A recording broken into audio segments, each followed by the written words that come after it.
In a previous video, we came up with a way to describe a spring that was, hanging from something. And we said, okay, well, we can describe this motion as mx double prime plus kx equals 0.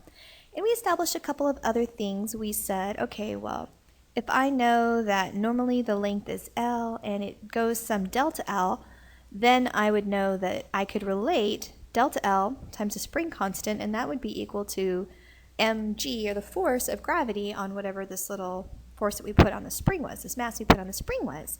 So we were able to solve some problems, but we always said that there was no damping. Now what damping means is, like, now let's pretend that you're in a fluid, or even like air, and as it's going up and down, it's getting resistance in both directions as it's going along. Now in real life, damping is always dependent on velocity. So damping cares about velocity, and it's always, again, going to impact in a negative way. It's going to resist the motion in whatever velocity direction that you're going. And so we can actually fix our equation very, very simply by saying mx double prime plus cx prime plus kx equals 0, because because x double or x single prime, that's velocity, right? We have that x double prime is acceleration, x prime is velocity. And this right here, this c, this could be any kind of damping. We can just call this in general the damping constant. So we basically have this idea of this spring, and it's undergoing some kind of damping, and basically it means that instead of having a spring that once we let it goes like this forever and ever and ever, which it would do if it had no resistance, that over time it'll probably go something like this, or it'll go like this, or it'll go like this, and just kind of settle itself out. So basically what the damping is going to do is it's going to eventually make the spring achieve some kind of equilibrium. So that's actually a more realistic solution than what we were looking at before. So if we take a look, if we were going to solve this, we could write the characteristic equation. And the characteristic equation for this would be mr squared, sorry, I can't spell, mr squared plus cr plus k is equal to 0. That would be our characteristic equation. And if we were going to solve this, we could always use the, whatever you call it thingy, the quadratic equation. We could say, all right, well, that means that r is going to be equal to negative b plus or minus the square root of b squared minus 4ac over 2a. So from this, basically, we can get three kinds of solutions. We can get the two real repeated, we can get the two unique real, we can get the one real repeated, or we can get the two complex solutions. So we'll either have e to this stuff, or we'll have the sines and cosines of the stuff. So that's what we're going to look at. And all that's going to, of course, depend on what is in this discriminant. So first of all, we have the option that if c squared minus 4nk is greater than 0, this is going to be our two real solutions option. So we've got two real solutions like that. And basically that means that we're going to have two ideas that are going to look like, so r1 and 2 would be equal to negative c over 2m. And I'm just separating these out, plus or minus this thing. All right, so we'll have solutions that look like x is c1 e to the r1t and c2 e to the r2t. You don't need to memorize this equation. Don't memorize this equation. I was just kind of writing it out for you. You don't even need to memorize this because hopefully you already have the quadratic equation memorized. You just need to think about that and then go see what those solutions look like. Now, there's a special word for this kind of an option, and the word for this is actually called overdamped. And the reason that we call it overdamped is if I go and I graph this, what's going to happen is I might hit the spring and the spring's going to go, ah, so it isn't even going to oscillate in any kind of interesting way because it's been damped so much that it can't do anything fun. So this is called overdamped. And you can always tell just by looking at it. If you look at this and you say, am I going to get two real solutions out of it? If so, it's overdamped. Another option, of course, is that you could get the one real solution that is repeated. The only time that this can happen is if that discriminant thingy is, so we had c squared minus 4mk. The only way that this can happen is this is actually equal to 0, okay? And so we'll just say that we would end up with some kind of a solution, r, which is equal to negative c over 2m. So x would be equal to c1 e to the rt plus c2 t e to the rt, like that. So that's, again, shouldn't be too much of a shock. We call this critically damped. And we call it critically damped because if we've got a picture of this, it might go like this and settle out, or it might go like this and settle out. But basically, it's going to not oscillate. We're going to see a little bit of motion, but very, very quickly it's going to settle out because it's critically damped. It's been damped just enough that nothing fun is going to happen. Of course, our last option is to get two complex solutions. And so these would be given by that same thingy, which is, we'll call it, how do I want to say this? Say, we'll just write it out. Plus or minus c squared minus 4mk over 2m. So we'd have two complex solutions. So since this would be negative, this would end up with some kind of an I. So to make things a little bit easier to refer it to, we will call this negative c over 2m plus or minus omega 1 I, like that. 1, 2, like that. All right, so that means that our oscillation would be described by e to the negative c over 2mt times a cosine omega t and sine omega t, like that. Okay? And we've actually shown that we can rewrite this as something along these lines where we have some kind of a resultant times, well, something out front. So we're going to have the resultant, and then we will have cosine omega t minus phi. And I've been calling that omega 1, so I guess I'll just keep being consistent. But in any case, we have the same kind of thing, and this is where this is equal to the square root of a squared plus b squared. And phi is equal to the inverse tangent of b over a. Okay, so stuff like that. But the reason I care about this is actually, so we had overdamped, we had critically damped, and this guy is actually called underdamped, which means it isn't damped enough to prevent ringing. And by ringing, I mean that the solution is going to look like, come here. The solution is going to look something like, here. You're going to have this controlling function here, which is going to be this guy here. And as it goes through here, you're going to get this oscillation, but over time, if I keep going, that these are going to eventually kind of pull in, and this is a terrible picture, but they're going to eventually go off to 0 and it's going to finish. This is called ringing. But, and then it kind of makes sense. I mean, if you don't have enough damping and you pull on the spring, it's going to go, and it's going to eventually even out, which totally makes sense. Unless it is overdamped, in which case you're going to pull on the spring and it's going to go, oh, and it's going to go straight back to its normal. It's not going to ring at all because it's just so tight. It's just going to shoot. And then the critically damped would be, you might get like one oscillation, but that's it.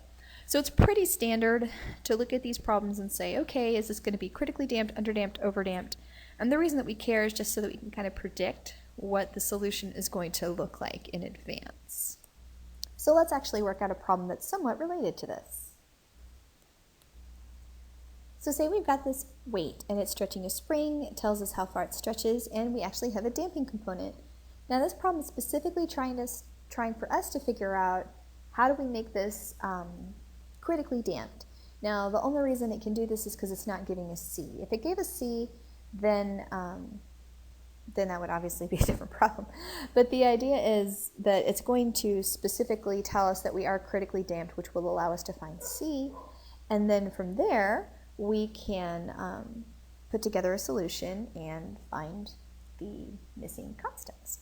So let's go ahead and play around with this. Now, first thing we want to do is we want to convert the stupid 6 inches to a half of a foot. And then we know that delta L times K is going to equal to mass times the force of gravity.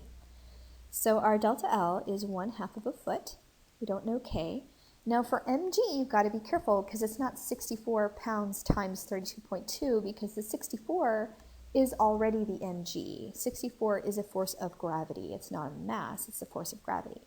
So you can put that directly in there, which means that K is equal to 128.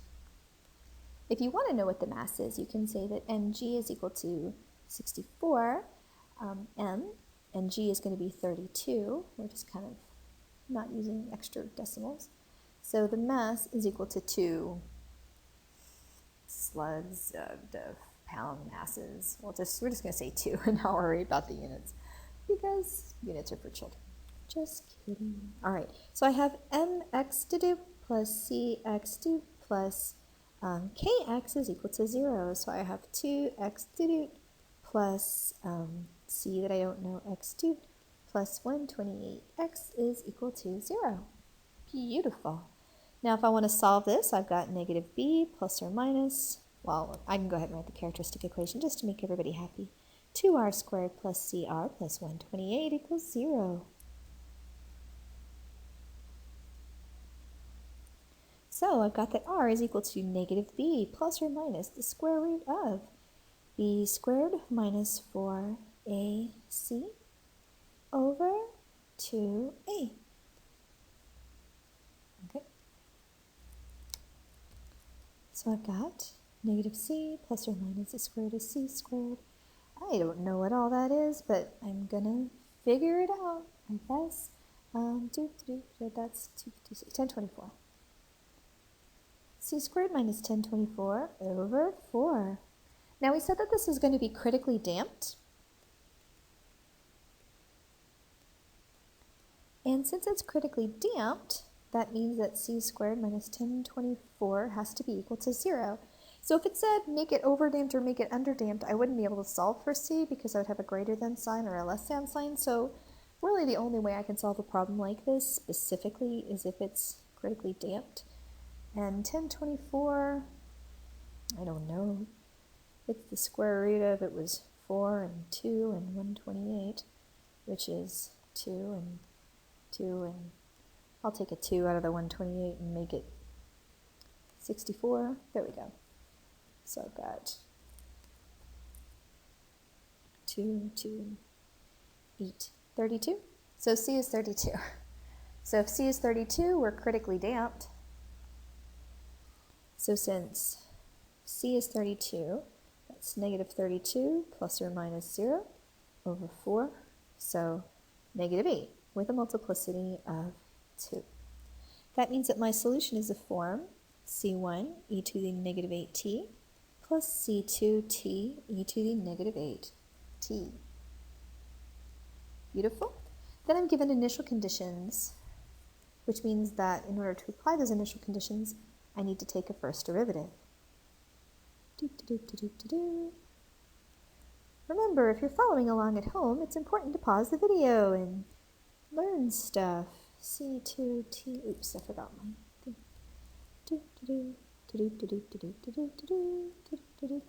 Like this. Okay. X at 0. And I said y at 0, but that's okay. I just changed the variables. It's not a big deal. X at 0 is equal to 1, so that's C1 plus 0, so C1 is equal to 1. And I've got x prime at 0 is equal to 20. So that's negative 8C1 plus C2.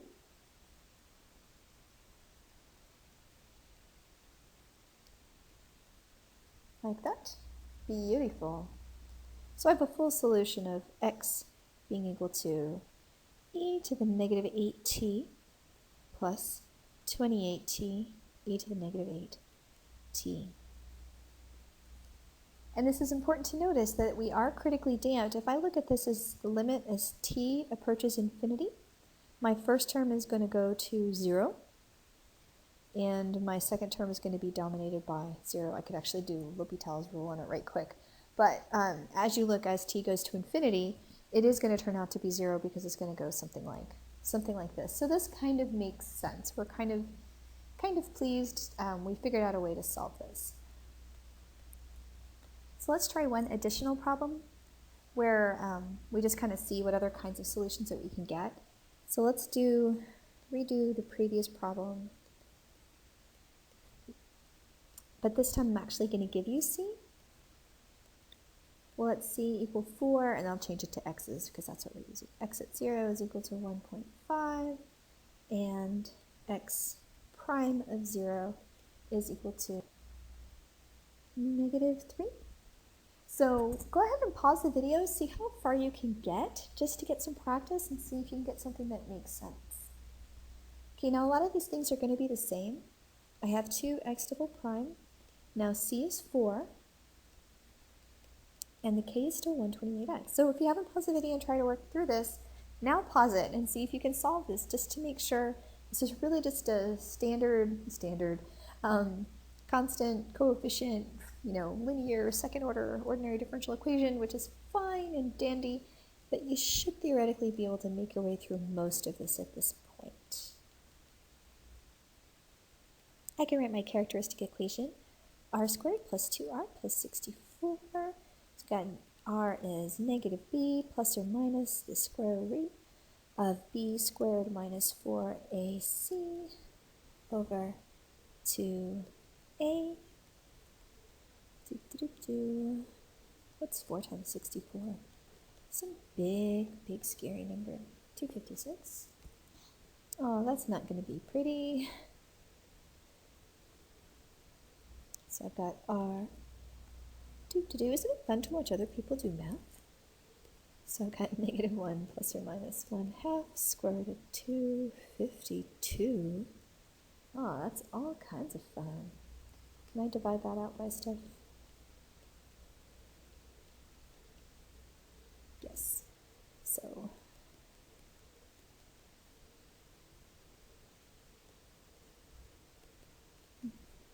this is a negative.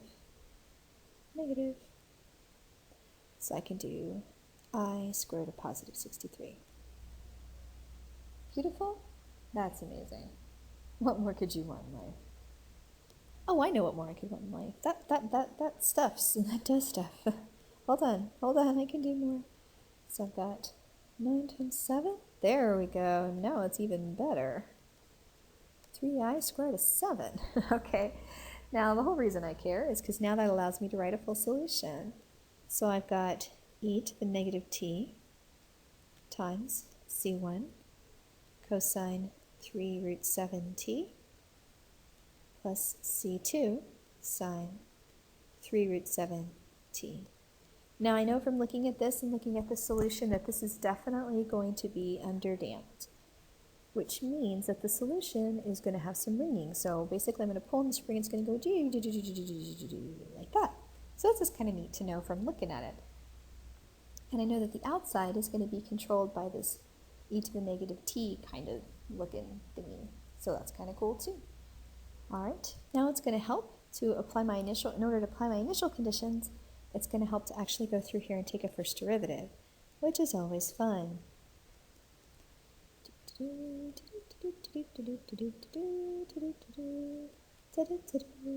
It's important to sing while you're taking derivatives because it keeps you awake. And then negative. I am getting so good at these derivatives, it's kind of crazy.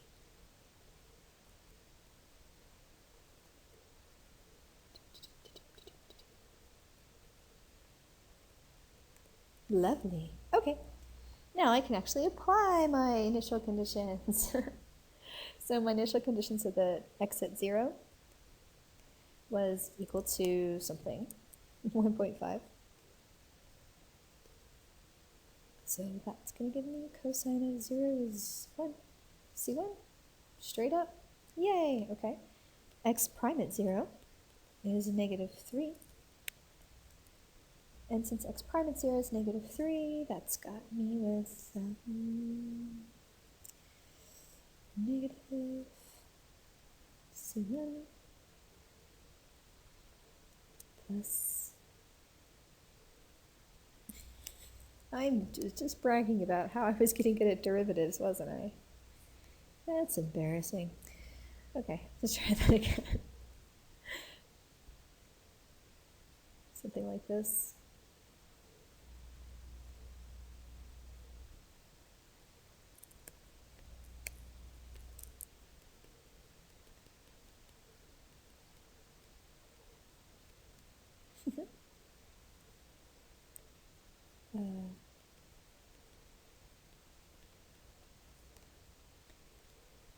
So we've got some really ugly, ugly thingy that's going on here.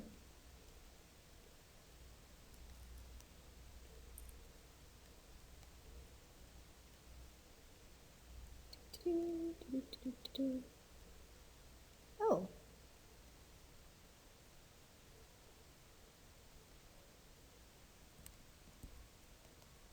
Something like this. There we go. That's pretty. All right, so we have C2 is equal to negative 7 square root of 7 over 14. All right, so I can throw that all back into my original equation. E to the negative t, 1.5 cosine 3 root 7t minus root 7 over 14 sine 3 root 7t. Like that, and it's super pretty, and it's an answer, and it describes the motion. So that's the motion of what's going on. So basically, I'm going to have an oscillatory kind of thing, and we'll get something pretty cool like that. So it's actually cool if you do want to graph this and just kind of see what it looks like. Kind of fun to watch it go, as you see this giant thingy kind of oscillating. And basically now you're going to see that ringing effect where you pull on the spring and it goes choo choo choo choo choo choo choo choo, but actually rather quickly it kind of settles in and goes back to equilibrium, which is what you would expect in real life. So it's kind of cool to do math that actually correlates to what happens in the real world. So welcome to DiffyQ.